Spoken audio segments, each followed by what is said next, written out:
TGPSC group 1 మెయిన్స్కి సంబంధించి supreme court ఇప్పుడే జడ్జిమెంట్ ఇచ్చింది.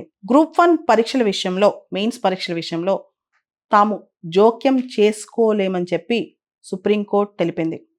అదేవిధంగా గ్రూప్ 1 మెయిన్స్కి సంబంధించి ఫలితాలకు ముందే గ్రూప్ 1 కేసు విచారణను హైకోర్టు కంప్లీట్ చేయాలని చెప్పి హైకోర్టుకు సూచన ఇచ్చింది.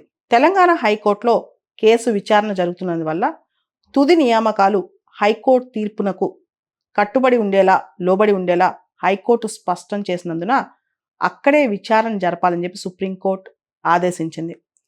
ఏదైతే గ్రూప్ 1 మెయిన్స్ ఎగ్జామ్స్ జరుగుతాయో వాటి ఫలితాలు ప్రకటించడానికి ముందే ఈ కేసు సాల్వ్ అయిపోవాలని కూడా సుప్రీంకోర్టు ఈరోజు తెలపడం జరిగింది. ఈ కేసులో పిటిషనర్లు ప్రధానంగా కోరింది ఏంటంటే తెలంగాణలో రాష్ట్ర ప్రభుత్వం తీసుకొచ్చిన జీవో 29ని రద్దు చేయాలని, జీవో 55 ప్రకారమే పరీక్షలు నిర్వహించాలని, అంతవరకు కూడా పరీక్షలు ఆపాలని కోరారు.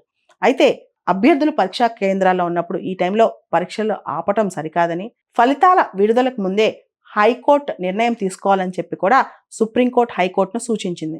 టీజీపీఎస్సీ గ్రూప్ 1 మెయిన్స్ అభ్యర్థులందరూ కూడా ఈ అంశాలన్నీ పక్కన పెట్టి కోర్టులు, తీర్పులు 27 వరకు మాత్రం ఖచ్చితంగా మీరు అందరూ ఎగ్జామ్కి అటెండ్ అయ్యి ఎగ్జామ్ రాయండి. ఆ తర్వాత ఎగ్జామ్ తర్వాత వీటి గురించి ఆలోచించవచ్చు.